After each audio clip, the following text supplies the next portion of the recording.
પ્રિય મિત્રો, આ દુનિયામાં જન્મેલા બધા લોકોએ એક દિવસ મરવાનું છે, પણ પવિત્ર ગ્રંથ બાઇબલ મૃત્યુને મૃત્યુ કહેતું નથી, પણ ઊંઘી જવું કહે છે. પ્રભુ ઈસુના ગગન ગમન વખતે આપણા પ્રિયજનો પ્રભુને મળવાને ફરીથી સજીવન થશે. આ ધન્ય આશા આપણને આપવામાં આવી છે. તે શું તમે જાણો છો?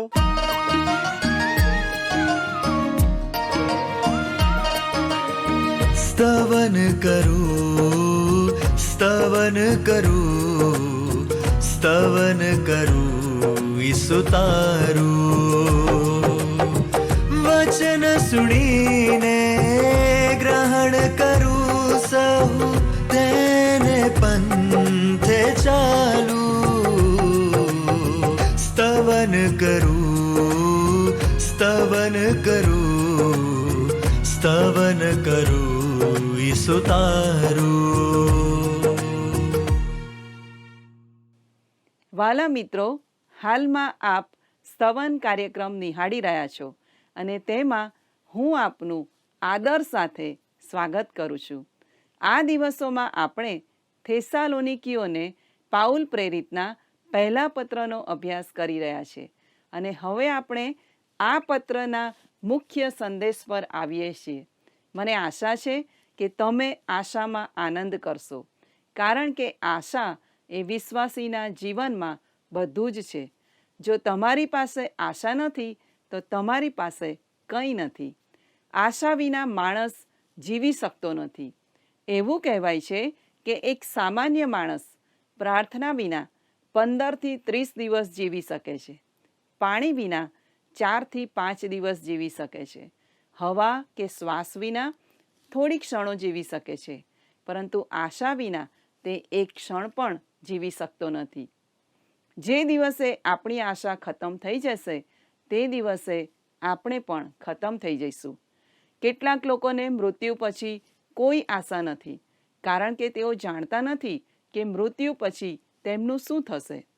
પરંતુ પ્રભુ ઈસુ ખ્રિસ્તમાં વિશ્વાસ રાખનારા દરેક વિશ્વાસી માટે મૃત્યુ પછી પણ સાર્વકાલિક જીવનની એક મહાન અને અદ્ભુત આશા છે. મિત્રો, આ વિષયમાં વધારે જાણવા આજે આપણે પહેલો થેસાલોનિકી 4 અધ્યાયની 13મી કલમનો અભ્યાસ શરૂ કરીએ.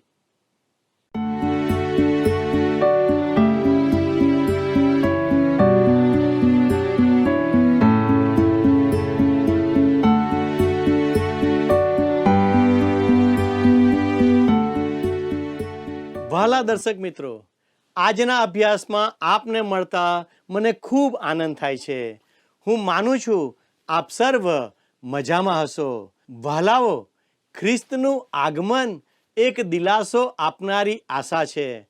હવે આપણે આ પત્રના આગામી વિભાગ પર આવી રહ્યા છીએ, જેને પવિત્ર શાસ્ત્રમાં સૌથી મહત્વપૂર્ણ પ્રબોધકીય લખાણોમાંનું એક કહેવામાં આવ્યું છે. આ વિભાગ પ્રભુ ઈસુ ખ્રિસ્તની કન્યારૂપી મંડળી માટે ખ્રિસ્તના અનિવાર્ય અને અપેક્ષિત આગમન વિશે શીખવે છે. તેનો અર્થ ખ્રિસ્તનું તાત્કાલિક અથવા ટૂંક સમયમાં પુનરાગમન થશે એવો નથી. મિત્રો, થોડા સમય પહેલાં હું મારા પરિવાર સાથે દાર્જિલિંગ, જે અતિ સુંદર અને પર્વતોની હારમાળા મધ્યે આવેલું શહેર છે, તે જોવા જઈ રહ્યા હતા. જે કારમાં અમે મુસાફરી કરી રહ્યા હતા તે કારના ડ્રાઈવરે અમને જણાવ્યું કે હવે માત્ર 5 કલાકમાં જ આપણે દાર્જિલિંગ પહોંચીશું. આ માર્ગ વાંકા ચૂકા રસ્તાવાળો છે, પરંતુ બહારનું વાતાવરણ ખૂબ જ આહલાદક અને સુંદર છે. તમે તેનો નજારો માણી શકો છો. અમારા માટે એક મોટી આશા હતી કે થોડાક જ કલાકોમાં અમે અતિ નયનરમ્ય સ્થળે પહોંચીશું. દાર્જિલિંગ પહોંચવા માટે રાહ જોવી અને ખ્રિસ્તની મંડળી માટે પ્રભુ ઈસુ ખ્રિસ્તના પુનરાગમનની રાહ જોવી, તે બંને વચ્ચે તફાવત છે. અમે જાણતા હતા દાર્જિલિંગ 5 કલાક દૂર છે. પણ વહાલા મિત્રો, ખ્રિસ્તનું આગમન કેટલું દૂર છે તે આપણે જાણતા નથી. તે 5 કલાક, 5 દિવસ, 5 અઠવાડિયા, 5 મહિના, 5 વર્ષ કે 500 વર્ષ હોઈ શકે. આપણે ફક્ત એટલું જ જાણીએ છીએ કે તે આવનાર છે. ખ્રિસ્તનું આગમન ભવિષ્યમાં થનાર ઘટના છે. મિત્રો, સંત પાઉલ ખૂબ જ સ્પષ્ટ કહે છે કે તે ખ્રિસ્તના નિકટવર્તી પુનરાગમનમાં વિશ્વાસ ધરાવતો હતો. આ અધ્યાયની 15મી કલમમાં તે જણાવે છે, કેમ કે અમે પ્રભુના વચનથી તમને કહીએ છીએ કે પ્રભુના આવતા સુધી આપણામાંના જેઓ જીવતા રહેનારા છે તેઓ ઊંઘી ગયેલાઓની પહેલા જનારા નથી. સંત પાઉલ વિશ્વાસ ધરાવતો હતો કે પ્રભુ ઈસુ ખ્રિસ્ત તેના જીવનકાળમાં આવી શકે છે. આ પ્રકારનું વલણ તેણે તીતસને પણ પત્ર લખ્યો ત્યારે પણ વ્યક્ત કર્યું હતું. તીતસ 2:13 તે જણાવે છે, અને ધન્ય આશા પ્રાપ્તિની ઘડીની અને મહાન દેવ તથા આપણા તારનાર ઈસુ ખ્રિસ્તના મહિમાના પ્રગટ થવાની વાટ જોવી. ભલા મિત્રો, સંત પાઉલ જણાવે છે કે ઈસુ ખ્રિસ્ત પોતાની મંડળીને લેવા માટે પાછા આવશે. ત્યારે પ્રભુને મળવા માટે આપણે વાદળામાં ઉપર ઉચકાઈ લેવામાં આવશે, જેને મંડળીનું ગગનગમન કહેવામાં આવે છે. આજે એવા લોકો પણ છે જેઓ એક અલગ પ્રકારનો દ્રષ્ટિકોણ ધરાવે છે. તેઓ કહે છે બાઇબલ ગગનગમન વિશે શીખવતું નથી, અને નવા કરારમાં આ પ્રકારનો શબ્દ આપણે શોધી શકતા નથી. પણ હું આપને કહેવા માંગુ છું કે આ શબ્દ આ અધ્યાયની 17મી કલમમાં જોવા મળે છે. ત્યાં લખ્યું છે, પછી આપણામાંના જેઓ જીવતા રહેનારા છીએ તેઓ ગગનમાં પ્રભુને મળવા સારું તેઓની સાથે વાદળામાં તણાઈ જઈશું અને એમ સદા પ્રભુની સાથે રહીશું. ગગનગમન એટલે ઉચકાઈ જવું એવો અર્થ થાય છે. આમ હકીકત એ છે કે બાઇબલ શીખવે છે કે ખ્રિસ્તમાં વિશ્વાસીઓને આકાશમાં પ્રભુને મળવા માટે વાદળામાં ઉચકી લેવામાં આવશે. સંત પાઉલે મંડળીના ગગનગમન વિશે શીખવ્યું હતું. પણ મહત્વની બાબત એ છે કે મંડળીનું ગગનગમન કોઈ પણ ક્ષણે થઈ શકે છે. તે ઈશ્વરની યોજનામાં થનાર આગામી ઘટના છે. હવે હું પવિત્ર શાસ્ત્રના આ બાઇબલ પાઠમાં પ્રેરિત પાઉલ જે ચોક્કસ પ્રશ્નનો જવાબ આપી રહ્યા છે તે એ છે કે મંડળીનું ગગનગમન થાય તે પહેલા મૃત્યુ પામેલા વિશ્વાસીઓ વિશે શું? વાલા મિત્રો, થેસાલોનિકાના વિશ્વાસીઓ માટે આ પ્રશ્ન આટલો મહત્વપૂર્ણ કેમ હતો તે સમજવા માટે આપણે આ પત્રની પૃષ્ઠભૂમિકાની સમીક્ષા કરવાની જરૂર છે. સંત પાઉલ પોતાની બીજી મિશનરી મુસાફરીમાં થેસાલોનિકા ગયા હતા.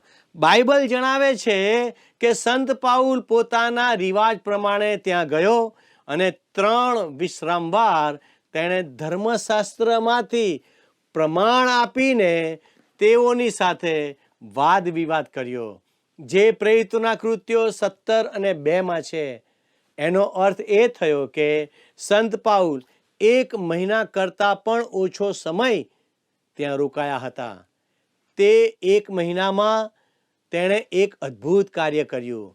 તેણે મિશનરી તરીકે કાર્ય કર્યું અને સુવાર્તાનો ઉપદેશ આપ્યો. તેથી નવા વિશ્વાસીઓ જોડાયા અને તેણે આ નવા વિશ્વાસીઓને ખ્રિસ્તી વિશ્વાસના મહાન સત્યો શીખવ્યા. રસપ્રદ વાત એ છે કે તેણે તેમને મંડળીના ગગનગમન વિશે પણ શિક્ષણ આપ્યું. વાલા મિત્રો, પ્રેરિત પાઉલ થેસાલોનિકીઓ સાથે 1 મહિનો પણ વિતાવી શક્યા ન હતા. છતાં પણ તેઓ તેમને ભવિષ્યવાણી શીખવી રહ્યા હતા. પાઉલે આ થેસાલોનિકી માટે ભવિષ્યવાણીઓ વિશે તમામ પાસાઓને આવરી લીધા હતા અને તે વિશે તેણે શિક્ષણ આપ્યું હતું.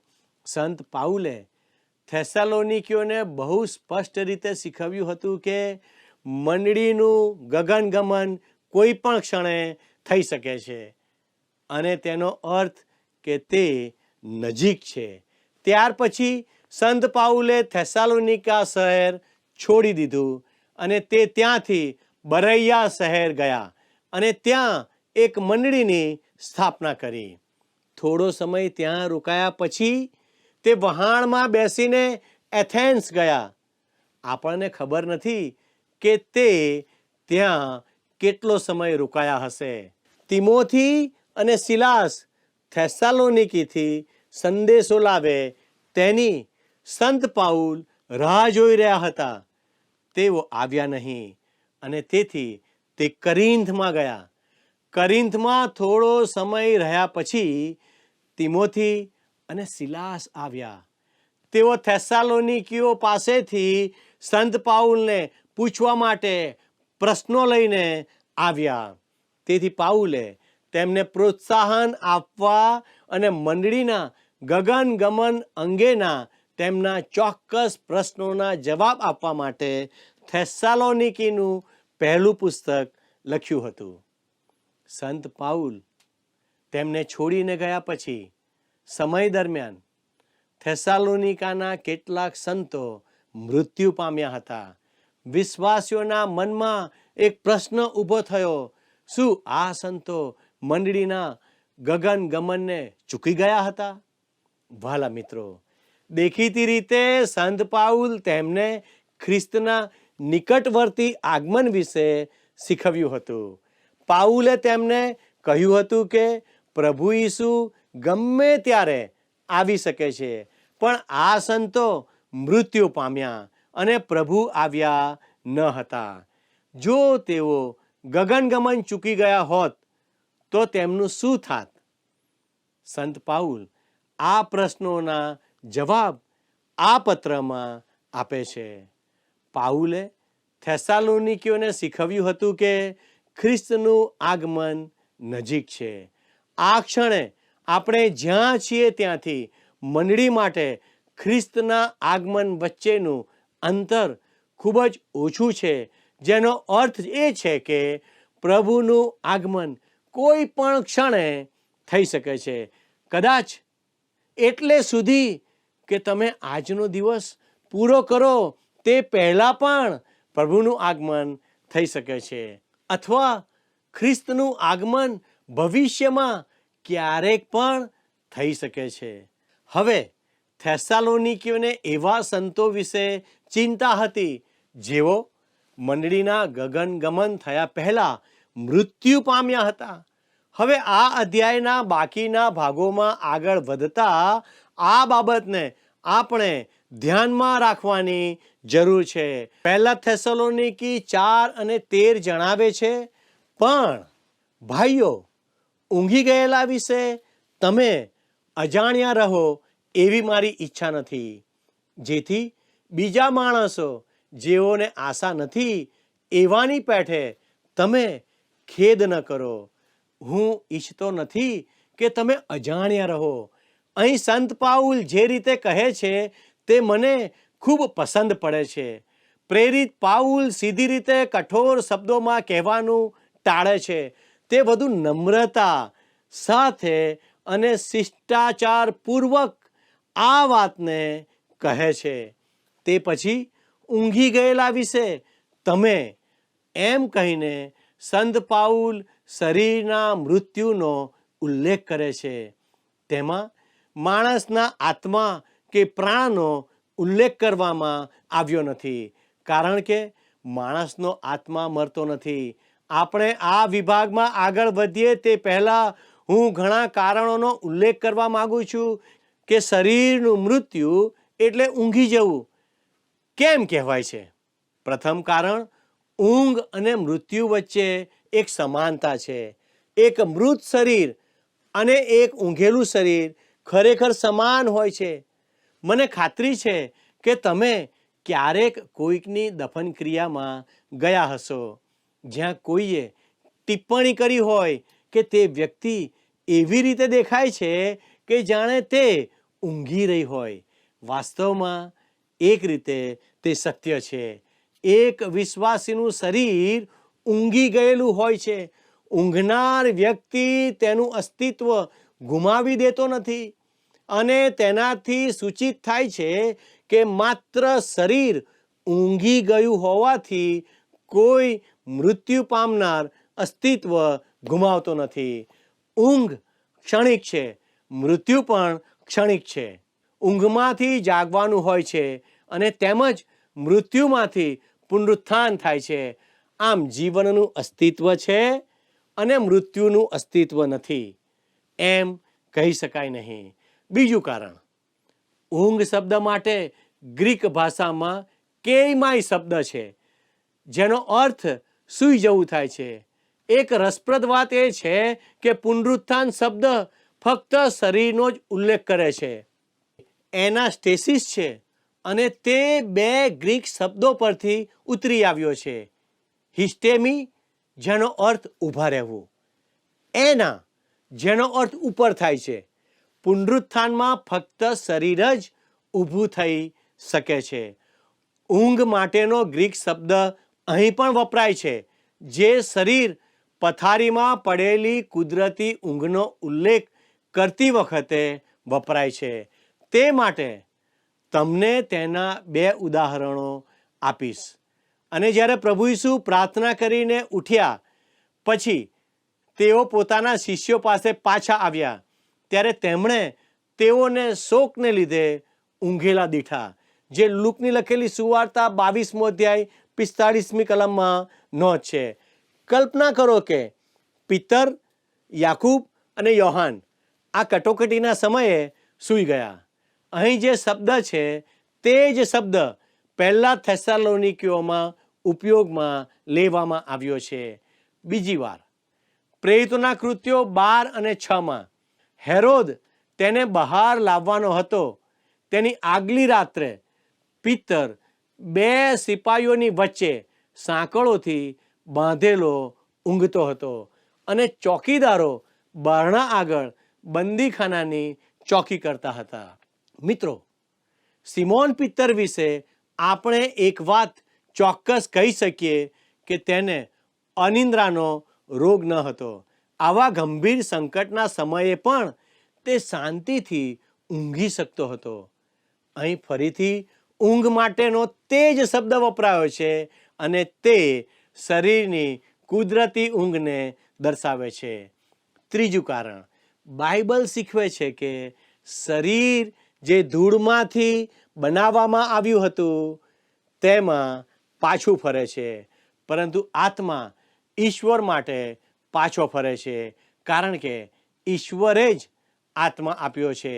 જૂના કરારમાં પણ આ જ બાબતનું શિક્ષણ આપવામાં આવ્યું છે જે સભા શિક્ષક 12 અને 7માં આપણે વાંચીએ છીએ. અને જેવી અગાઉ ધૂળ હતી તેવી જ પાછી ધૂળ થઈ જશે અને દેવે જે આત્મા આપ્યો તે તેની પાસે પાછો જશે. ધૂળનો અર્થ અહીં આપણું શરીર થાય છે. ઈશ્વરે આદમને કહ્યું, અને તું ધૂળ છે અને પાછો ધૂળમાં જશે. ઉત્પત્તિ 3 અને 19 આ વિશે નોંધ આપે છે. આ એ જ શરીર હતું જે ધૂળમાંથી લેવામાં આવ્યું હતું અને પછી ઈશ્વરે માણસમાં જીવનનો શ્વાસ અથવા આત્મા મૂક્યો. આપણું શરીર છે તે મરણ પછી પુનરુત્થાન સુધી ઊંઘી રહેશે.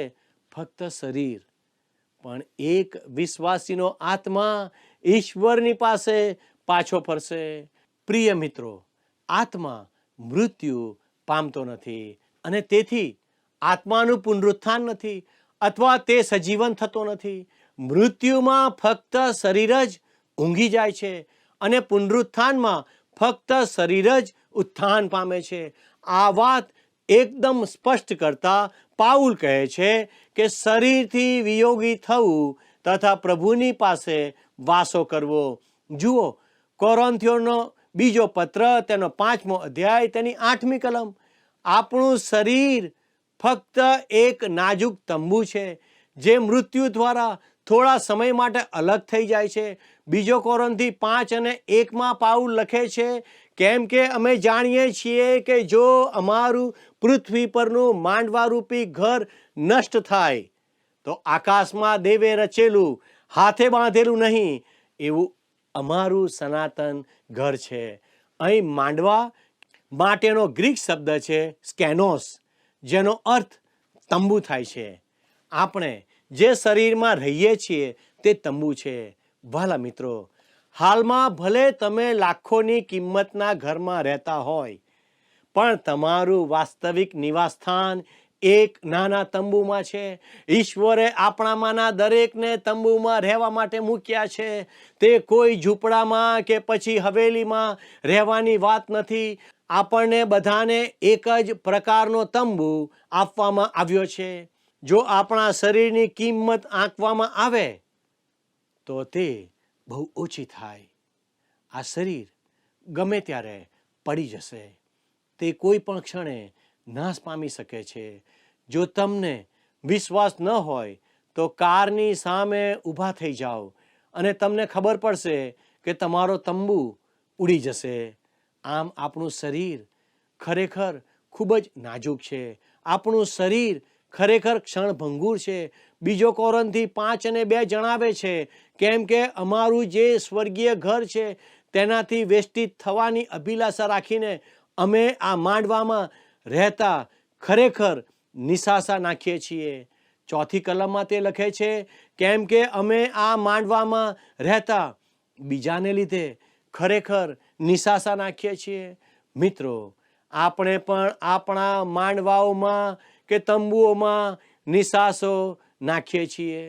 શું તમે તેનો અનુભવ કર્યો છે?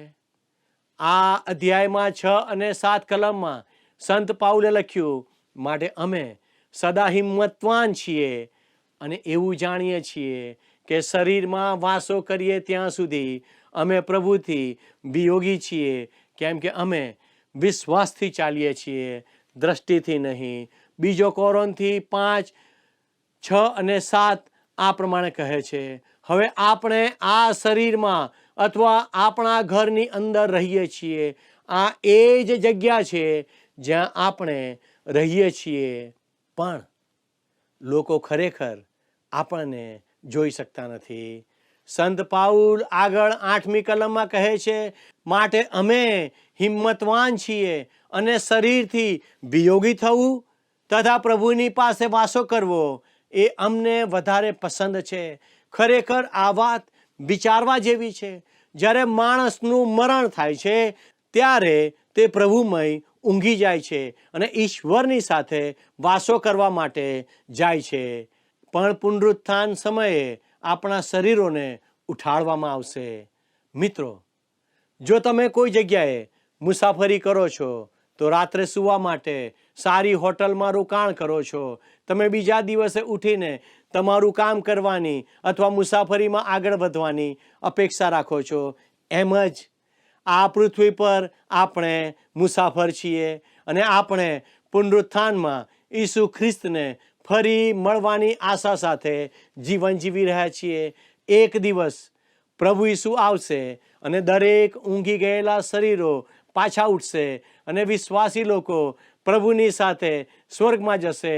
આપણા માટે આ મહાન આશા છે. 1 થેસલોનિકી 4:13 આપણે ફરીથી જોઈએ, પણ ભાઈઓ, ઊંઘી ગયેલા વિશે તમે અજાણ્યા રહો એવી અમારી ઈચ્છા નથી, જેથી બીજા માણસો જેઓને આશા નથી એવાની પેઠે તમે ખેદ ન કરો. ભલા મિત્રો, વિશ્વાસીઓ તરીકે આપણે મરણ પ્રસંગે શોક કે ખેદ વ્યક્ત કરવાનો નથી. પોતાના સ્વજનોના મરણ પ્રસંગે રડવું તેમાં કંઈ ખોટું નથી. પ્રેરિત પાઉલ ક્યારેય એવું કહેતા નથી કે વિશ્વાસીઓએ રડવું જોઈએ નહીં. એક વિશ્વાસી વ્યક્તિને કોઈ પ્રિય વ્યક્તિના મૃત્યુ પર દુઃખ જરૂર હોય છે, પરંતુ તેની પાસે મહાન આશા પણ હોય છે. શું તમારી પાસે આ મહાન આશા છે? મરણ પછી તમે સ્વર્ગમાં જશો તેની શું તમને ખાતરી છે? આ વિશે બહુ ગંભીરતાથી વિચાર કરશો. ઈશ્વરની પાસે સહાય માગો અને ઈશ્વર આપને મદદ કરો.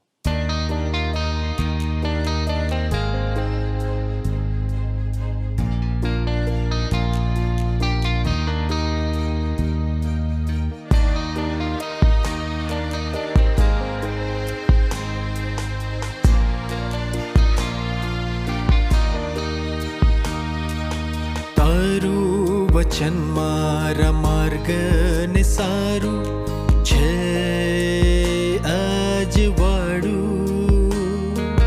તારું વચન મારા આત્માને સારું બળ દેનારું. તારા વચનના સર્વ ખુલાસા આજે તું પ્રગટાવ. તારા વચનના સર્વ મર્મોને આજે તું સમજાવ. તારું વચન બતાવ. તારું વચન મારા માર્ગને સારું છે અજવાળું.